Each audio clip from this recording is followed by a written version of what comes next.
एक चुटकी जहर रोज।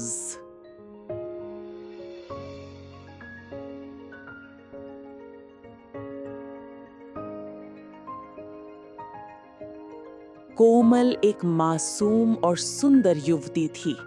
बचपन से ही वो चंचल और आधुनिक विचारों वाली रही। शादी के बाद जब वो अपने पति और सास के साथ ससुराल में रहने लगी, तो शुरुआत के कुछ दिन तो अच्छे गुजरे। घर में नया नया उत्साह था, रिश्तेदार बधाइयां देने आते, हंसी खुशी का माहौल था। लेकिन धीरे धीरे कोमल और उसकी सास के बीच खटपट शुरू हो गई। सास पुराने ख्यालों की महिला थी, परंपराओं और रीति रिवाजों पर अड़िग। दूसरी तरफ कोमल पढ़ी लिखी और आधुनिक सोच वाली। छोटी छोटी बातों पर तकरार होने लगी। अगर कोमल नए ढंग से खाना बनाती तो सास कहती, हमारे घर में ये सब नहीं चलता। अगर वो बाहर जाने को कहती तो सास ताना देती, बहू को घर का काम तो सूझता नहीं, सैर सपाटे की पड़ी है।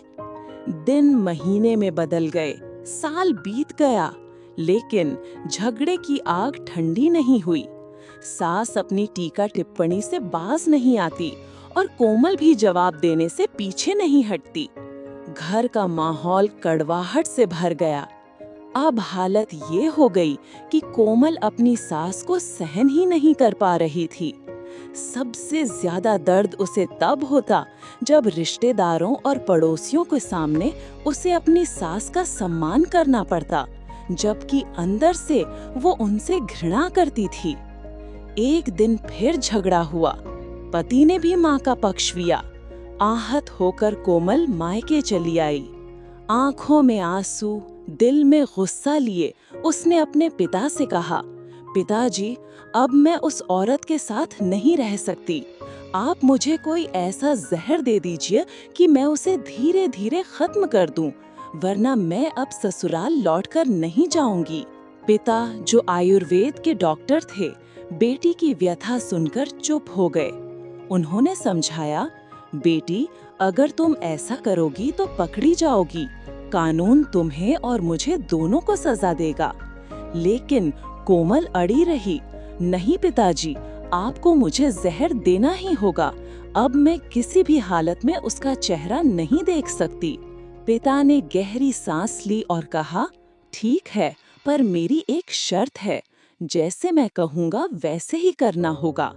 उन्होंने एक छोटी पुड़िया हाथ में थमाते हुए कहा, इसमें जहर है, लेकिन ध्यान रखना, तुम रोज अपनी सास के खाने में सिर्फ एक चुटकी डालोगी। कम मात्रा होने से वो तुरंत नहीं मरेगी, बल्कि धीरे धीरे 5-6 महीनों में कमजोर होकर स्वाभाविक मौत मरेगी। लेकिन अगर तुम्हें बचना है तो तुम्हें उसके सामने कभी गुस्सा नहीं करना, उल्टा जवाब नहीं देना, उसकी सेवा करनी होगी, वरना लोगों को शक हो जाएगा। कोमल ने सोचा, बस 6 महीने की ही तो बात है, फिर तो मुक्ति मिल ही जाएगी। उसने हामी भर दी। अगले ही दिन से कोमल ने पुड़िया से एक चुटकी निकालकर सास के खाने में मिलाना शुरू कर दिया। लेकिन उसके पिता के निर्देश याद थे, इसलिए उसने सास के साथ अपना व्यवहार भी बदल लिया। अब वो उनके तानों पर जवाब नहीं देती थी, हर आदेश को चुपचाप मानती, उनके पैरों की सेवा करती, उनकी पसंद नापसंद का ध्यान रखती। धीरे धीरे घर का माहौल बदलने लगा। सास, जो हर वक्त ताने देती थी, अब कभी कभी मुस्कुराकर आशीर्वाद देने लगी। पड़ोस में उनकी जी भरकर तारीफ करने लगी। मेरी बहू तो लक्ष्मी है, हर काम में मेरा साथ देती है। कोमल के पति भी खुश रहने लगे।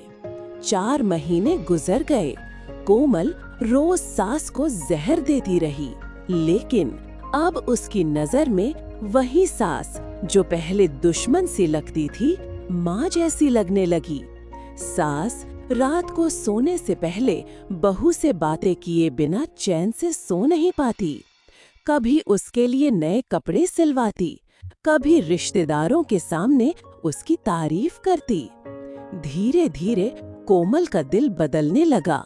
जिस औरत को वो मारना चाहती थी, उसी के बिना अब उसका जीवन अधूरा लगने लगा। 6 महीने पूरे होने को थे, लेकिन अब कोमल बेचैन थी। अगर सास मर गई तो मैं तो माँ जैसी शख्सियत खो दूंगी। घबराई हुई कोमल मायके दौड़ी। पिता से बोली, पिताजी, मुझे उस जहर का असर मिटाने की दवा दीजिए। अब मैं अपनी सास को मारना नहीं चाहती, मैं उनसे बेहद प्यार करने लगी हूँ। पिता ठहाका मारकर हंस पड़े। बेटी, वो जहर नहीं था, मैंने तो तुम्हें हाजमे का चूर्ण दिया था। कोमल हैरान रह गई। पिता बोले, असल जहर तेरे मन में था, नफरत और गुस्से का। जब तूने सेवा और प्यार देना शुरू किया तो जहर अपने आप ही मिठास में बदल गया। यही असली इलाज था। सीख, नफरत और गुस्से से रिश्ते टूटते हैं, प्यार और सेवा से हर दिल जीत लिया जाता है। कभी कभी माता पिता का छोटा सा मार्गदर्शन जीवन की सबसे बड़ी सीख बन जाता है। जहाँ माँ के पैर पड़ते हैं, वहाँ धरती भी स्वर्ग बन जाती है।